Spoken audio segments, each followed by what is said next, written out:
یو مولانا سے بیان کړو وای په فیسبوک روزه ماتیږي، په ټیک ټاک روزه ماتیږي، په یوټیوب روزه ماتیږي، خلکو پسې لوی پروپاګاندا جوړ کړي. دا هغه مولوي صاحب د دې نه مراد څه و؟ روزه خو دې ته نه وایي، دا هغه مراد دا و. تاسو تحقیق وکئ بیا خبرې کوئ. دا هغه مین وجه دا وه چې ای مسلمانانو د فحاشو نه ځان رامنې کوي، چې په رمضان المبارک کې د غیبت نه ډېر ځان وساتئ. غیبت اسم ډېره لویه ګناه ده.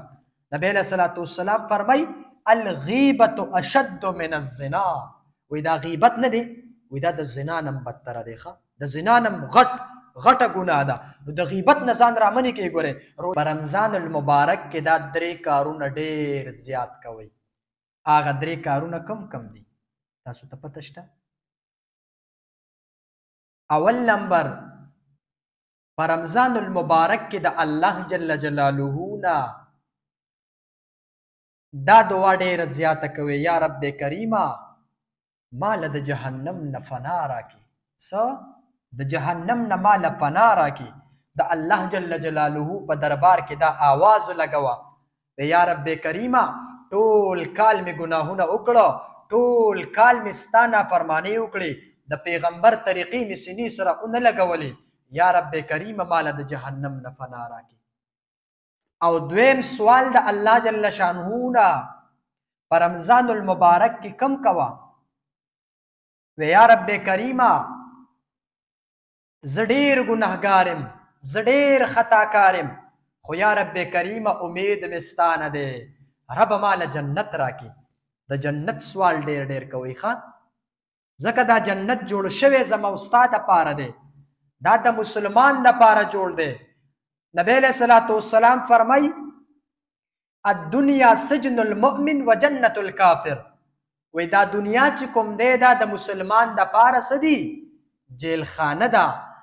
نو ای مسلمانانو مونږ به دلته داسې وخت تېرو لکه چې څنګه یو انسان په جیل کې په تاڼه کې وخت تېروي، خو هلته به د سرکار په اصولو چلیږي او دلته په دنیا کې به د رب ذوالجلال په چل باندې اوسېږي. چې رب ذوالجلال درته څه وایي هغه طریقې به فالو کې، هغه طریقې به په خپل ځان کې راولې.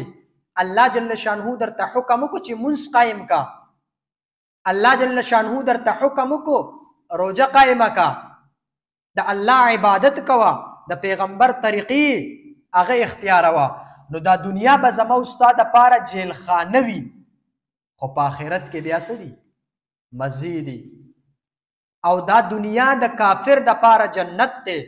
مسلمانانو په دې مخه پکېږئ ښه چې غیر مذهبو له ډېر ارسه ورکړه، ډېر مال یې ورکړه، ډېر جیدادونه یې ورکړه، خو دغه جیداد به په دنیا کې پاتې کېږي او چرته به ځي؟ جهنم ته به ځي. خو اوس یاد وساتئ دلته پکې بله خبر هم ده، الله جل شانه دې مونږ ټول د دغې نه وساتي. الله جل شانه قرآن مقدسه کې فرمایي ان المنافقین فی الدرک الاسفل من النار. الله دې مونږ ټول وساتي. دغه منافقین خلک دا به په جهنم کې د کافرانو نه ملاندې وي. الله دې مونږ ټول د منافقت نه وساتي. نو دا د الله جل شانه اټکلې فیصلې دي ښه. نو د الله جل شانه نه په رمضان المبارک کې دا 2 سوالونه ډېر کوئ ښه. یو الله جل شانه ته سوال کوئ یا رب کریمه زه ګنهګار یم، ما د جهنم نه بچ کې جنت ته مې بوځي. او د جنت سوال ته کوئ رب کریمه دا جنت ته مال جوړ کړی، مالم پکې صحیح سره کې. نو الله په دې څه کمیږي نه ښه، تعلم درکوي حاجي صاحب. نو کم از کم د الله جل شانه عبادت دلته پکار دی.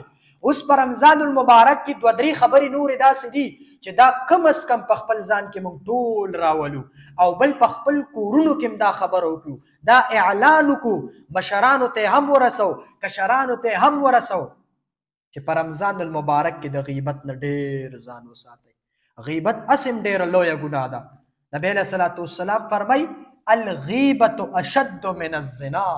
وی دا غیبت نه دی، وی دا د زنا نه بدتره دی ښه، د زنا نه غټه ګناه ده.